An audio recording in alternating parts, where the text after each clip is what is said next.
O Senhor esteja convosco.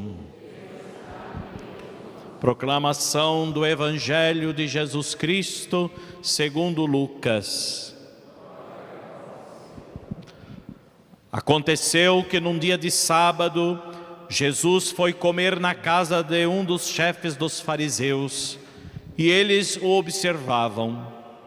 Jesus notou como os convidados escolhiam os primeiros lugares.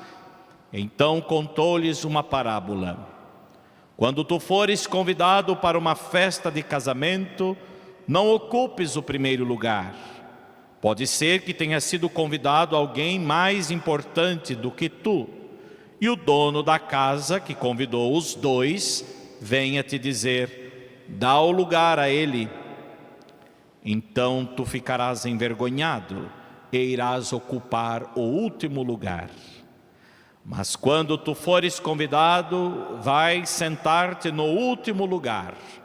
Assim, quando chegar quem te convidou, te dirá: amigo, vem mais para cima.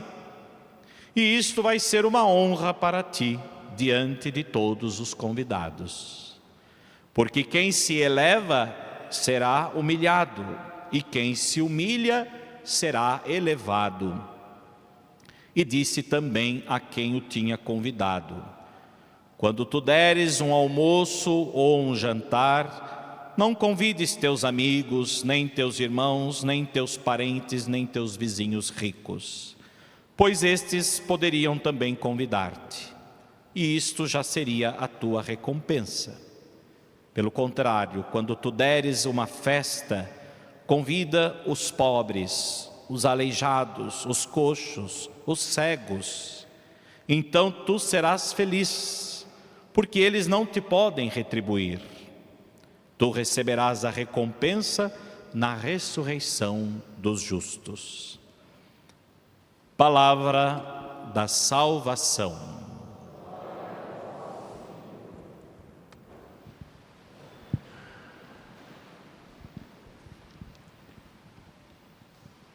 Estimados irmãos, a liturgia deste domingo nos propõe uma reflexão sobre alguns valores que acompanham o grande desafio que é poder um dia participar do reino dos céus. E para que possamos participar deste reino de Deus, deste reino dos céus, que já se realiza na terra, que já se manifesta na terra, mas que se transbordará por toda a eternidade, certamente é preciso deixar de lado determinados comportamentos, atitudes da nossa parte, para sermos merecedores desse reino, pois no reino de Deus não se aceita, por exemplo, o orgulho, a arrogância, a autossuficiência, porque justamente estaremos diante de Deus, que é maior, e por isso o que nós devemos cultivar em nós para também podermos fazer parte deste reino é justamente o contrário: a humildade, a mansidão, a gratuidade, o amor desinteressado. Por isso Jesus veio a este mundo, justamente Ele desceu do céu, desceu da glória. Ele que estava exaltado na glória se humilhou, assumindo a condição humana, assumindo a condição do pecado. Ele que jamais carregou sobre si uma mancha sequer de pecado, ele que foi concebido sem pecado. No entanto, ele que é Deus, que jamais poderia pecar, carregou sobre si os nossos pecados, nossas dores, nossas fragilidades humanas. Portanto, aquele que estava exaltado no céu se humilhou, e se humilhou até a morte. E a sua humilhação até a morte foi por amor desinteressado aos homens, único e exclusivamente para salvar os homens. Um amor que foi capaz de saber retribuir aos homens tudo aquilo que o Pai lhe deu.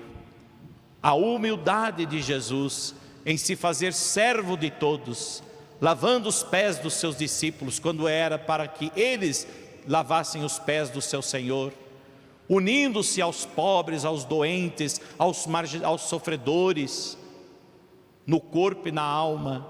E no entanto, ele foi exaltado pelo Pai, ele foi exaltado na glória de Deus, o Pai o glorificou.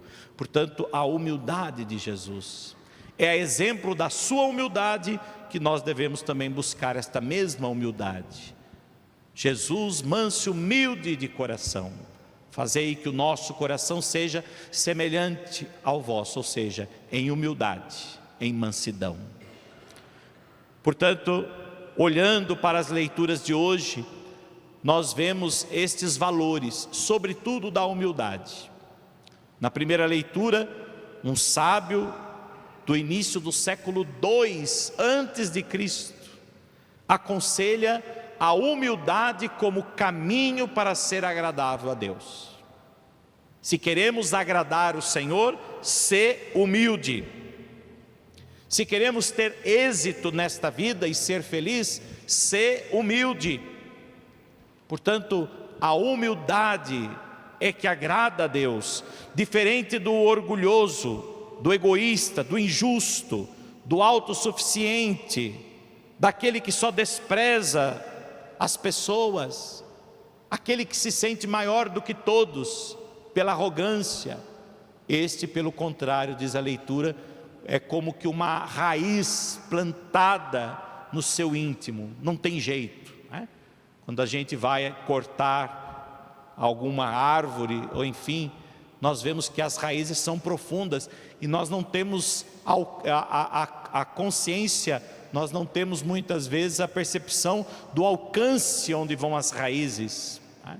Vão longe de onde está a árvore, muito longe de onde está a árvore. As raízes vão indo para muito longe, vão atingindo profundidades que nós não conseguimos sequer alcançar. E assim o homem orgulhoso, ele se perde na sua vaidade, ele se perde na sua arrogância, e ele não consegue ver, ele não consegue perceber. Portanto, ser humilde significa assumir com simplicidade o nosso lugar, pôr a render os nossos talentos, sim, mas sem nunca humilhar os outros, sem nunca querer esmagar o outro com aquilo que é dom, com aquilo que é muitas vezes o nosso dom. Portanto, ser humilde significa colocar os dons a serviço, sem nunca humilhar os outros ou esmagá-los com a nossa superioridade. Significa pôr os próprios dons a serviço dos outros, com simplicidade, com amor, como fez Jesus. Jesus é o dom do Pai, e Ele fez desse dom, Ele deu esse dom a todos, Ele espalhou pelo mundo inteiro, Ele passou pelo mundo fazendo o bem. O dom que o Pai lhe concedeu de salvar, de redimir, de reconciliar, de resgatar os homens, Ele fez isso não revestido de glória, pelo contrário, Ele fez isso revestido de humanidade, como homem. Ele fez isso unindo-se aos homens, tocando nos leprosos, nos doentes, acolhendo os órfãos, as viúvas, como nós ouvimos o salmo de hoje: com carinho preparastes uma mesa para o pobre, dos órfãos Ele é pai, das viúvas Ele é protetor. É assim o nosso Deus, é assim o nosso Deus, e o nosso Deus revelado a nós em Jesus Cristo foi assim, foi aquele que acolheu, foi aquele que deu a vida, foi aquele que conduziu os homens para o Pai. Portanto, quando somos capazes de assumir com simplicidade, desprendimento, nosso papel, todos ganham com a nossa contribuição. E é aí que está a sabedoria, ou seja, o segredo do êxito e da felicidade. O segredo do êxito e da felicidade, como o próprio Jesus disse no final do Evangelho, está justamente em poder oferecer aos outros aquilo que os outros talvez nunca poderão retribuir a nós.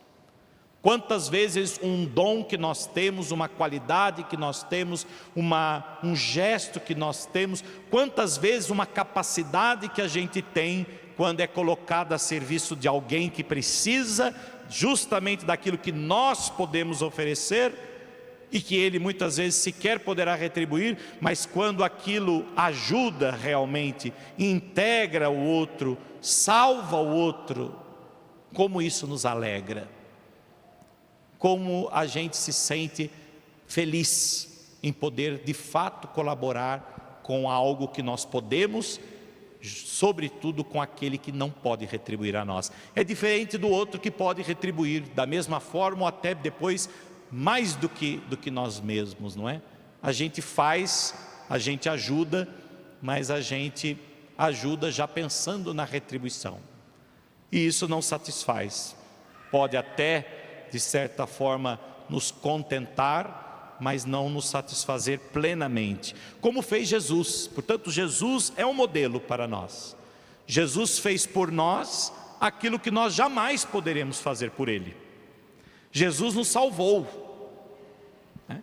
Jesus deu a vida para nos salvar, e tudo que nós fazemos por Jesus, na verdade, deve ser demonstração do nosso amor por Ele, do nosso reconhecimento por Ele, na certeza de que jamais poderemos nos igualar ao que Ele fez. Ele, sendo Deus, se fez homem, sendo grande, se fez pequeno, sendo rico, se fez pobre, para nos salvar, por amor de nós. Portanto, meus irmãos, se ser humilde significa então agradar a Deus, ser soberbo significa a árvore da maldade, que criou raízes em nós. O homem não se deixa dominar pelo orgulho, ele se deixa dominar pelo orgulho, pela vanglória, pela injustiça, pela autossuficiência, por desprezar os outros.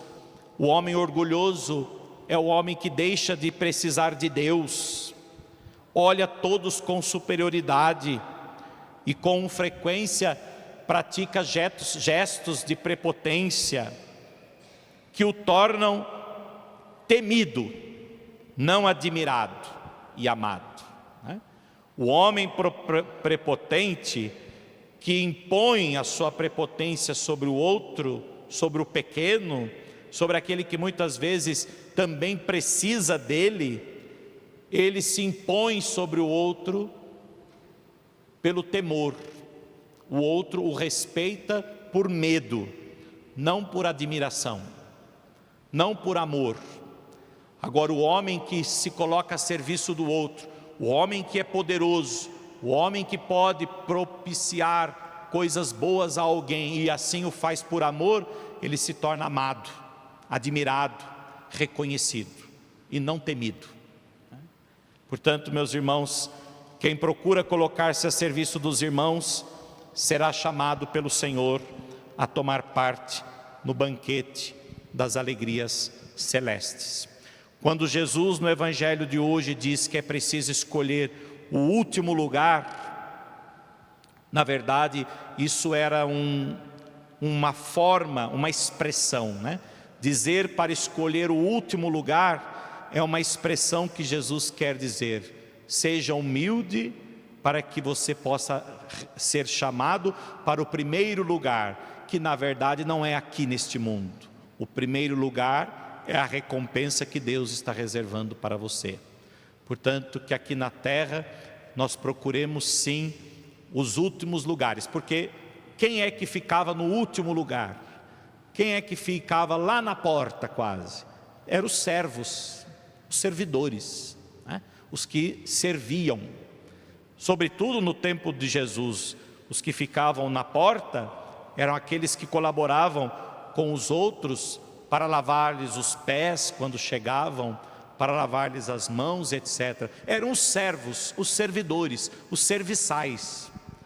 Portanto, o que Jesus quer dizer, ser o último ou ser o primeiro, para ser o primeiro, é justamente isso: seja o servidor de todos, e Deus, o nosso Pai há de convidá-los para sentar-se no primeiro lugar junto dele, pois na verdade você se igualará a ele. Claro que não totalmente, mas será semelhante a ele, que também se fez servo de todos. E a todos que servem por amor como ele fez, certamente serão dignos de participar junto dele no seu banquete no reino dos céus. Assim seja. Amém.